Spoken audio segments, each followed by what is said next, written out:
Bonjour, vous voulez savoir si vos symptômes correspondent à un SIBO ou IMO? Petit rappel, SIBO est une prolifération bactérienne de l'intestin grêle, IMO est une prolifération d'archéa dans l'intestin grêle et aussi le côlon. Ce sont des problématiques bien distinctes qui peuvent provoquer de nombreux troubles digestifs, mais pas que. C'est ce que nous avons vu dans cette vidéo et que je vous recommande de visionner pour en apprendre davantage sur le sujet. En effet, aujourd'hui, je vous propose un questionnaire de 22 questions afin de savoir si vos symptômes pourraient correspondre à un SIBO, IMO ou pas. Et en fonction de vos résultats, je vais vous donner la marche à suivre. Alors, commençons. Je vous conseille d'avoir une feuille ou un cahier et un stylo afin de noter vos réponses qui vont être sous forme de points. Vous allez comprendre. Les 3 premières questions sont en lien direct avec la qualité de vos selles. En effet, nous avons la charte Bristol-Stool qui nous indique, selon la forme de vos selles, la consistance, si vous avez tendance à être constipé ou l'inverse. Des selles normales sont représentées par le numéro 3 et 4 en forme de saucisse sans difficulté à éliminer. Au niveau 1 et 2, nous parlons de constipation. Les selles sont plus difficiles à évacuer. Et 5, 6, 7, nous parlons de selles molles tirant vers la diarrhée. Donc, première question. Souffrez-vous de constipation? Celle 1 ou 2 selon la Bristol-Stool. Je vous marque la question à l'écran. Et vous avez le choix entre 4 réponses. Première réponse, non. Aucun symptôme n'apparaît. Deuxième réponse, oui, symptôme mineur ou léger, survient rarement, mensuellement, quelquefois dans le mois.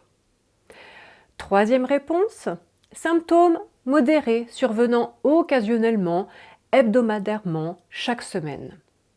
Et quatrième réponse, symptômes importants, survient fréquemment, quotidiennement, chaque jour.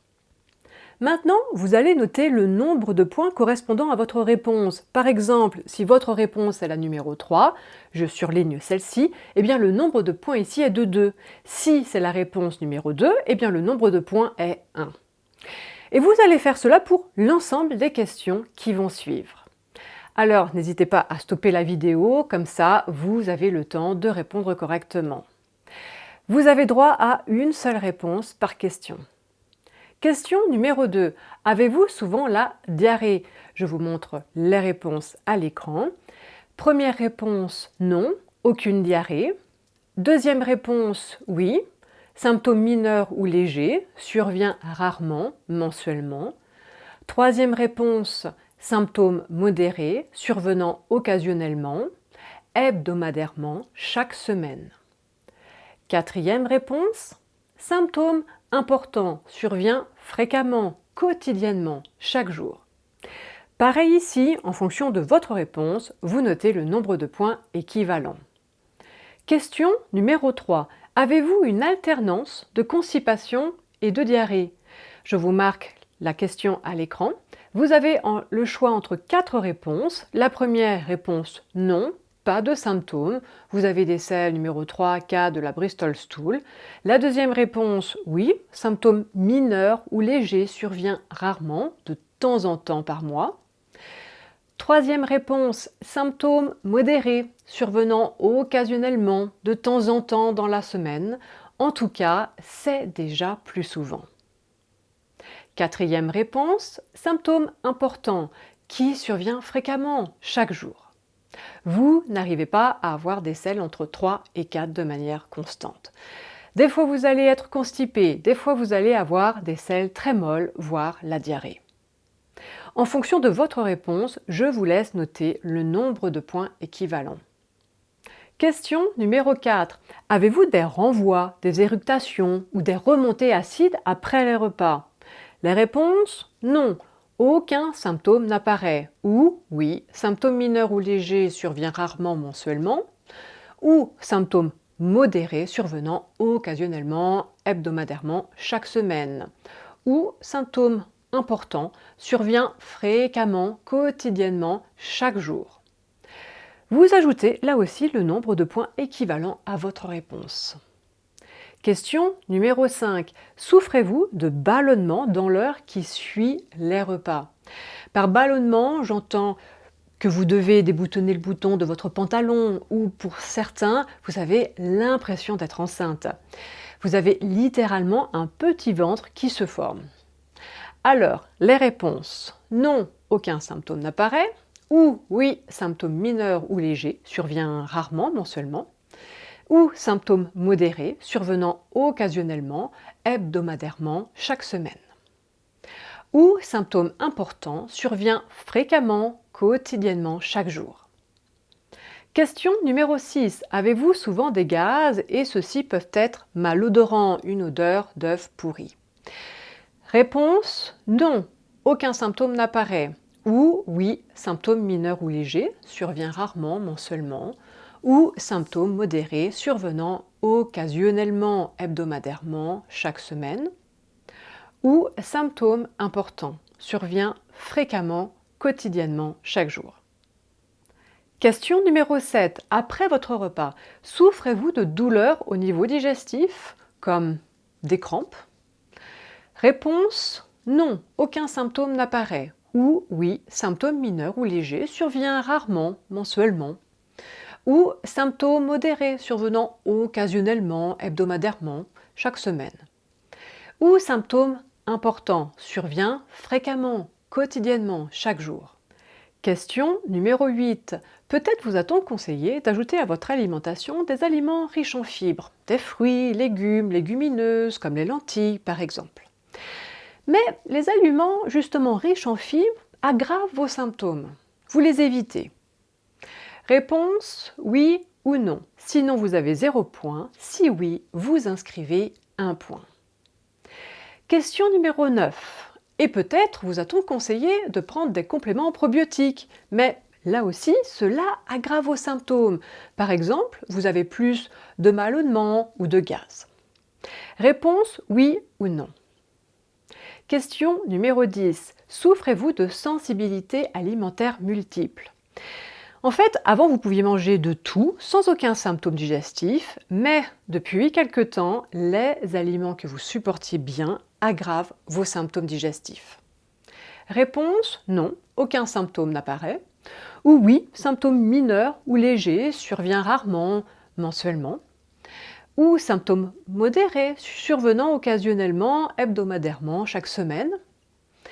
Ou symptômes important, survient fréquemment, quotidiennement, chaque jour. Question numéro 11. Êtes-vous intolérant au gluten? Réponse: oui ou non. Sinon vous avez 0 point. Si oui, vous inscrivez 1 point. Question numéro 12. Êtes-vous intolérant au lactose?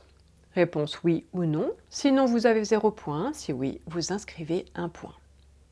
Question numéro 13. Êtes-vous intolérant au fructose que l'on trouve principalement dans les fruits? Par exemple, vous vous rendez compte que vous digérez mal certains fruits. Réponse: oui ou non. Sinon vous avez 0 point. Si oui, vous inscrivez 1 point. Question numéro 14. Vos symptômes digestifs s'améliorent sous traitement antibiotique, même pour des problèmes sans rapport. Par exemple, vous avez eu un antibiotique pour traiter une angine ou une infection urinaire. C'est seulement des exemples. Et vous vous êtes fait la remarque, tout du moins vous avez constaté que vos selles étaient enfin régulières. Pas de selles trop molles, pas de diarrhée, pas de constipation. Enfin, des selles normales niveau 3-4.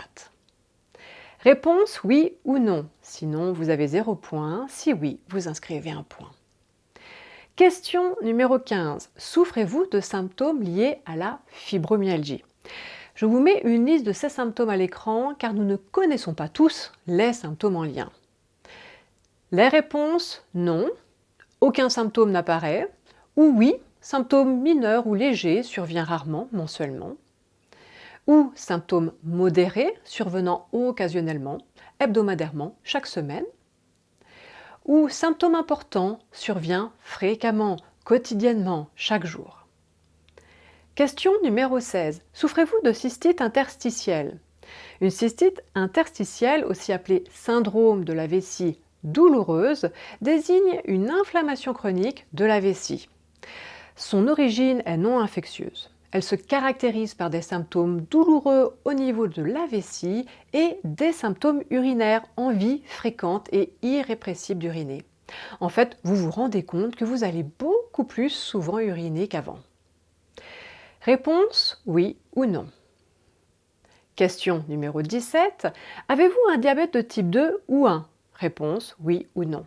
Sinon, vous avez 0 point. Si oui, vous inscrivez 1 point. Question numéro 18. Souffrez-vous de jambes agitées la nuit? Le syndrome des jambes sans repos, SJSR, est un trouble chronique caractérisé par un besoin urgent et irrépressible de bouger les jambes, associé à des sensations désagréables, semblables à des piqûres, des brûlures ou des fourmillements au niveau des membres inférieurs survenant au repos. Réponse: non, aucun symptôme n'apparaît. Ou oui, symptôme mineur ou léger survient rarement mensuellement. Ou symptôme modéré survenant occasionnellement, hebdomadairement, chaque semaine. Ou symptôme important survient fréquemment, quotidiennement, chaque jour. Question numéro 19. Êtes-vous sous traitement IPP? Les inhibiteurs de la pompe à protons, IPP, sont des médicaments utilisés pour réduire la sécrétion d'acide gastrique. Ils sont indiqués dans la prise en charge du reflux gastro-œsophagien. Réponse: oui ou non. Question numéro 20. Lors de bilans sanguins, est-ce que votre médecin vous a indiqué que vous aviez une carence en vitamine B12 et ou en fer? Réponse: oui ou non. Question numéro 21. Est-ce que vos problèmes intestinaux sont apparus suite à une gastro-entérite ou une intoxication alimentaire ou une chirurgie abdominale? Réponse: oui ou non. Question numéro 22. Avez-vous une fatigue qui s'est installée plus ou moins en même temps que vos troubles digestifs? Réponse: oui ou non. Sinon, vous avez 0 point. Si oui, vous inscrivez 1 point. Alors maintenant, nous avons fini le questionnaire et vous allez comptabiliser l'ensemble des points. Si vous avez moins de 20 points, vous n'avez pas forcément besoin d'approfondir. En tout cas, il ne semble pas que vos symptômes soient liés à un SIBO ou IMO. Je vous conseille dans ce sens de voir votre médecin et de faire le point avec lui sur vos symptômes. Si vous avez plus de 20 points, dans ce cas, je vous conseille de faire le test des gaz expirés afin d'affirmer ou infirmer un SIBO ou IMO. C'est ce test des gaz expirés qui va confirmer si vous avez ou pas un SIBO ou IMO. Ce test est nécessaire afin de mettre en place le protocole adapté. Si vous voulez avoir plus d'explications sur ce test, vous pouvez voir la vidéo intitulée SIBO-IMO, comment faire le test des gaz expirés. Je vous montre en quoi consiste ce test et les étapes pour faire celui-ci. Voilà, nous arrivons à la fin de cette vidéo. Si vous avez appris des choses, eh bien merci de liker celle-ci. Et pour info, vous avez les playlists sur ma chaîne afin de trouver plus facilement les sujets qui vous intéressent. Et si vous voulez en apprendre davantage sur l'alimentation et la gestion d'autres problématiques de santé, eh bien abonnez-vous. Je vous dis à très bientôt et prenez soin de vous.